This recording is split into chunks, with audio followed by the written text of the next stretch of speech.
Okey, aku nak share satu benda yang betul-betul buat aku teruja sekarang ni. Sebab siapa yang kenal aku mesti tahu aku dah bertahun struggle dengan jeragat. Tompok-tompok gelap dekat pipi ni kalau keluar rumah sikit je, boom!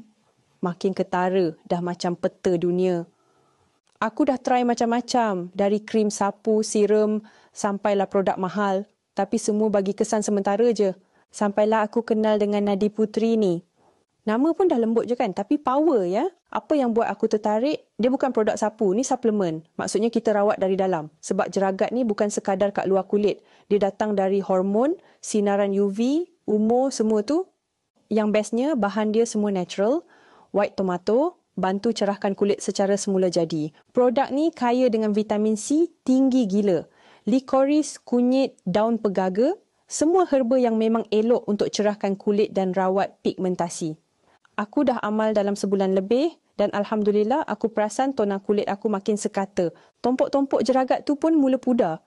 Bukan hilang terus tapi dia makin blended dengan kulit. Kulit pun rasa lembap, tak kering macam dulu, tak menggelupas dah. Kalau korang ada masalah jeragat, especially lepas bersalin ke, sebab hormon ke, atau duduk tempat panas, serius aku recommend try. Harga pun sangat mampu milik, RM69.99 je. Murah gila kalau nak banding dengan rawatan laser yang cecah beratus. Ambil satu kapsul sehari lepas makan, simple. Tapi konsisten. Ingat ni bukan magic pill. Dia ambil masa tapi hasil dia insya-Allah lebih selamat and tahan lama. Ingat jeragat lari kulit berseri? And yes, that's what I'm aiming for. Nak tahu lebih lanjut, korang boleh klik kat link aku letak kat caption. Kalau ada apa-apa nak tanya, drop kat komen, okey?